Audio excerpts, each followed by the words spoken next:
নান চলে গেছে, ডিসপ্লে না, আইটেমটা নাই তো, কিন্তু আমি যাচ্ছি মাউস নিয়ে গেলে যেন আসে, মাউস নিয়ে গেলে যেন আসে। মানে কি ন্যাবের ভিতরে ইউএল এর মধ্যে এলআইতে মেইন উপরের এলআই মানে মেইনটা কি হবার করলে যেন ইউএলটা কি হবে সেটা এখানে বলে দিই। ডিসপ্লে ব্লক ব্লক আকারে যেন আসে, দেখেন তো আসে কিনা। মাউস নিয়ে গেলাম এই বেরোইছে আসছে, বাট ওই পাশাপাশি রয়েছে, এটা নিচে নিচে আসবে। পাশাপাশি রেখেছে কেন জানেন? উপরে যে আপনি ফ্লোর ল্যাব দিয়ে দিয়েছেন জন্য, উপরে ফ্লোর ল্যাব দিচ্ছেন না, কোথায়? এই যে ডিসপ্লে ব্লক ফ্লোর ল্যাব, তাহলে এইটাকে আপনাকে ঠিক করতে হবে। তো বললাম ইউএল এর ভিতরে, আবার ইউএল এর ভিতরে এলআইটা মানে ভিতরে সাবআইটেমটা ডিসপ্লে ব্লক হবে এবং ফ্লোর নান হবে। ফ্লোর ওই উপরে ল্যাব দিছি তো সে নান করে দিছি, উপরটা কমান এখানে অ্যাপ্লাই হয়ে যাচ্ছে এই জন্য, কারণ এটা ইউএল এর ভিতরে এলআই মিলে যাচ্ছে। এবার দেখে যাক উপরে নিচে আসছে তো নাকি? না, উপরে নিচে আসছে তো, ওই ফ্লোর না, কিন্তু এটা নড়াচড়া করতেছে, এই যে নড়াচড়া করে, সেই জন্য পজিশন অ্যাবসলিউট দিয়ে দিই। ডিসপ্লে ব্লক ইউআরটা পজিশন হবে অ্যাবসলিউট, তাহলে আর নড়াচড়া করবে না।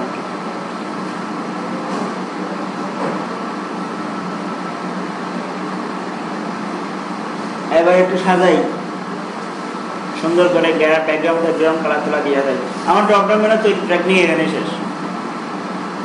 কি করছি? প্রথমে এলআই ইউএল দিয়ে সাজাইলাম, ডিসপ্লে ব্লক দিয়ে ফ্লোর ল্যাব করলাম, খারাপ হয়ে গেছে সবগুলা। তারপরে বললাম কি সাব আইটেমটা দেখাবে না, তাহলে ইউএল এর ভিতরে এলআই ভিতরে আবার ইউএলটা ডিসপ্লে নাম। আবার বললাম এলআইতে মাউস দিলে যেন দেখায়, তাহলে ইউএল এর ভিতরে এলআইতে কোলন হবা দিয়ে ইউএলটাকে আবার ডিসপ্লে ব্লকটা দেখালাম। এটা পাঠানো ছিল ডিসপ্লে ব্লক দিয়ে হিরিজিং আসছি, বাকিটা বুঝতে পেরেছেন তো? এটাকে আবার সাজাই, দিয়ে সাজাই। ব্যাকগ্রাউন্ড কালার কি আছে এখানে? ব্যাকগ্রাউন্ড কালার পিঙ্ক আছে না, পিঙ্কই দিলাম। প্যাডিং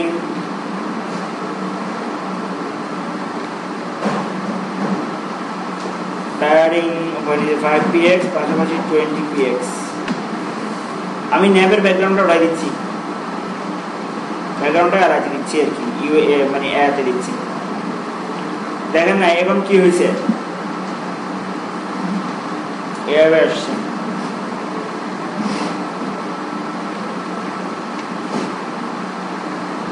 কিন্তু এগুলো আবার ঠিক হয় নাই, এটা ডিসপ্লে ব্লক আকারে দেন না, সেজন্য এতেই ব্লক ডিসপ্লে ব্লক দিতে হবে।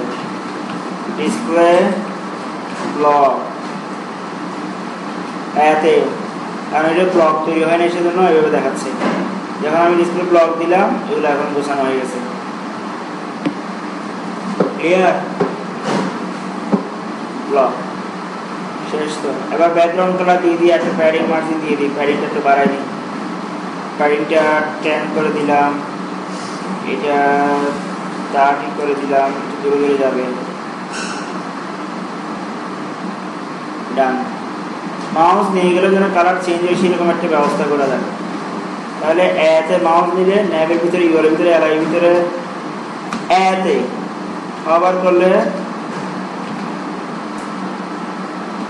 ব্যাকগ্রাউন্ড কালারটা মানে কি কালার আছে বর্তমানে, এক ধরনের আছে ব্যাকগ্রাউন্ড কালারটা, কি দিব অরেঞ্জ দিয়ে দিবেন, শুধু ব্যাকগ্রাউন্ড কালারটাই চেঞ্জ করলাম।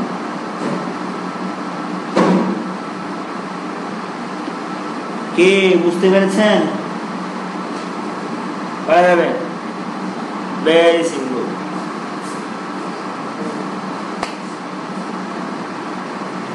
এই ছিল ড্রপ ডাউন মেনু। আমি যদি বলি কি কোর্সের অধীনে আরো কোর্সে হবে, তাহলে যাই কোর্সে যাই, কোর্স কোনো নেই, এই এলআই শেষ না করে তার ভিতরে লিখলাম ইউএল শুরু ইউএল শেষ, সেটা দিলাম। বুঝতে পেরেছেন? এবার রিফ্রেশ দিয়ে দেখেন, আপনাকে কোড লিখতে হবে না, এটা হয়ে গেছে। কোডটা একবারই কমান্ড ছিল।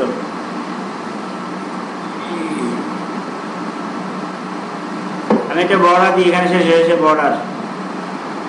তাহলে কোথায় দিবেন? এলআইতে বলে দিলাম। এলআই কই? এই তো এলআই। এলআইতে দেওয়া যাবে, এত দেওয়া যাবে, এত দিলেই হয়, এত দিই। বর্ডার রাইট এক পাশে দিচ্ছি। 1 px মোটা, লাইন হবে সোজাসুজি, কালার হবে হোয়াইট। দেখেন না, রাইট সাইডে সাইডে এটা সাদা হয়ে গেছে। আমি যাচ্ছি এখানেও হবে। তাহলে সাব আইটেমগুলোতে কোথায় হবে? নিচে নিচে হবে। তাহলে যাই, সাব আইটেমের এলআই কোথায় লিখছি দেখি। এলআই তো লেখা হয় নাই, এলআইতে লেখা হয় না, এলআইতে দিয়ে দিই। সাব আইটেমের এলাকা, হ্যাঁ এলআইতে দিয়ে দিচ্ছি। বর্ডার বটম দিয়ে দিই, 1 px solid white, bottom bottom নিচে নিচে, সেটা এলআইতে দিচ্ছি, এই জন্য নিচে আসছে। এলআই আর এ দুটোতে এক জিনিস, এলআই এর ভিতরে এ ঢুকছে, এতে দিলেও আসবে, এলআইতে দিলেও আসবে। আশা করি ক্লিয়ার। সুন্দর একটা কালার কম্বিনেশন করে আবার আপনার মতো করে সাজাবেন। Next topics, HTML5 CSS3। HTML5 নিয়ে কথা বলি। আপনাদের অডিও ভিডিও দেখানো হয়েছে? অডিও ভিডিও কীভাবে আনতে হয় ফর্মের, তাদের HTML5 হয়ে গেছে। অডিও ভিডিও দেখানো হয়েছে না? ফর্ম ভ্যালিডেশনগুলো, বিভিন্ন ভ্যালিডেশনগুলো দেখানো হয়েছে। ফর্ম ভ্যালিডেশন দেখানো হয়েছে, ওই যে দিতে হবে, অবশ্যই দ্বারা দিতে হবে, এরকম দিতে হবে, এরকম কন্ডিশন ছিল।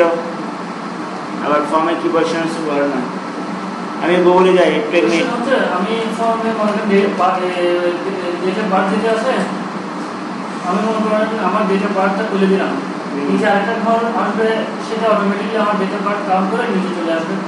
আমার টোটাল এজ কত পড়াশোনা। অটোমেটিকলি শব্দের অর্থ হচ্ছে প্রোগ্রামিং। অটোমেটিকলি মানে প্রোগ্রামিং। আসবে সময় সবাইকে পিএইচপি যখন করবো তখন বলবেন।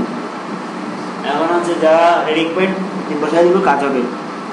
বলছিলাম কি, what is new in HTML5?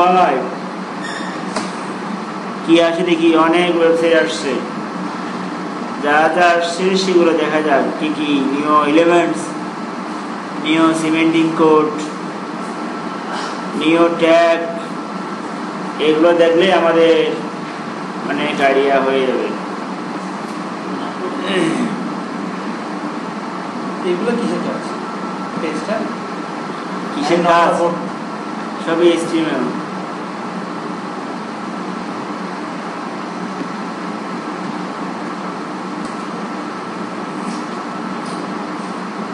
ওইটা যে নটের ওপরে করার পর একটা সারি যাচ্ছে, ওগুলো সবই ওখানে করা আছে। প্রোগ্রামিং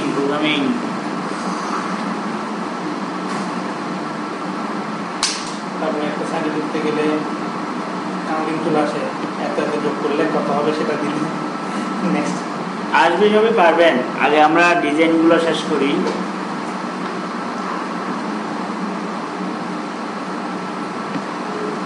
আমি বেশি ঘুরে যাই, এই জন্য ফাঁকে এটা শেষ করে নিচ্ছি।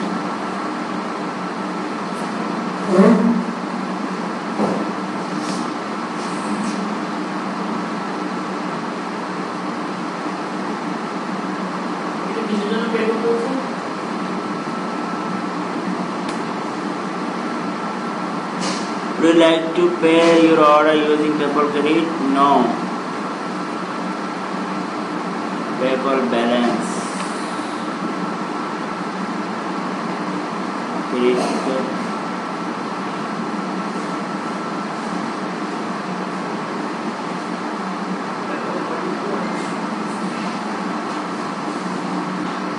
এবার কি বাংলাদেশের শিখেছি স্যার?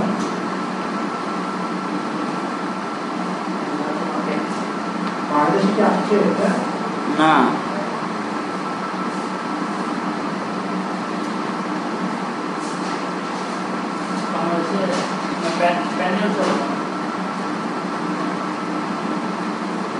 ঠিক আছে।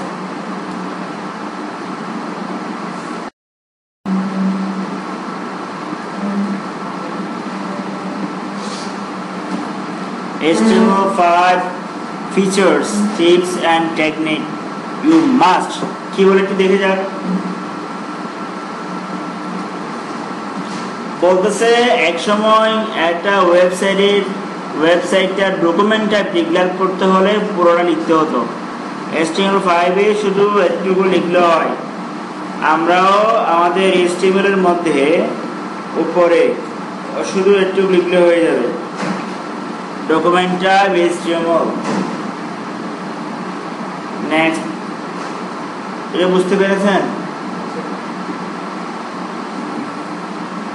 নাম্বার 2, আমরা আগে আমাদের ইমেজ দেখার সময় ইমেজ লিখলাম আর ইমেজের ডেসক্রিপশনটা প্যারা দিয়ে লিখতাম, কিন্তু বর্তমানে একটা সুন্দর করে আসছে, সেটা হলো ফিক ক্যাপশন। যখন কোনো ইমেজ লিখবেন তখন ফিক ক্যাপশন ট্যাগ শুরু করবেন আর ফিক ক্যাপশন ট্যাগ শেষ করবেন। যেমন আমি এখানে লিখলাম মেইন ট্যাগ শুরু করে মেইন ট্যাগটা শেষ করলাম, তার ভিতরে আমি একটা ইমেজ বসাবো, সেজন্য ইমেজটা বললাম ফিগার ট্যাগ শুরু ফিগার ট্যাগ শেষ, তার ভিতরে আইএমসি দিলাম, তার ভিতরে ফিক ক্যাপশন দিয়ে প্যারাটা দিয়ে দিলাম। তাহলে এটা একটা সুন্দর স্ট্রাকচার কোড, এগুলোকে সিমেন্টিক কোড বলা হয়।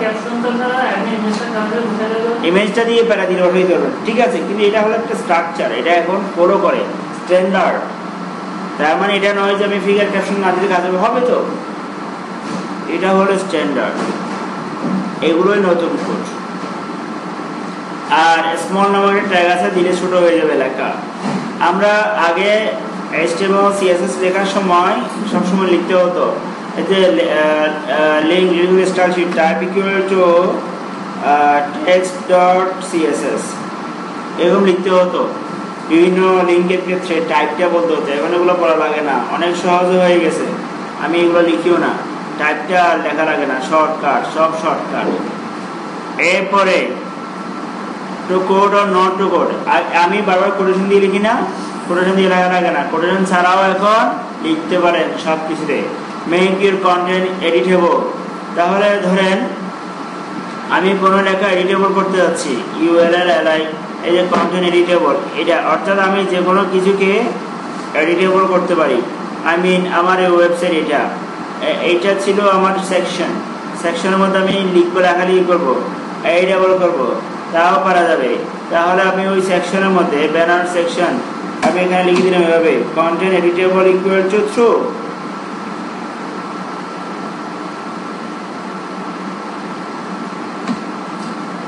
এডিটেবল ইকুয়াল টু থ্রু আমি লিখে দিলাম। তাহলে দেখা যাবে কি সেখানে আমার এটা এডিটেবল হচ্ছে, মানে এখানে লেখা যাচ্ছে, আমি এখান থেকে লিখতে পারবো। এটা আপনি লেখা দেওয়ার কথা না, কিন্তু এখানে এডিটেবল করতে পারছি, তাহলে একটা ব্যাপার। তো একটু গেছে কিনা আজকে ধরা কিন্তু আমার আজকে অবশ্যই লাগতো এটা।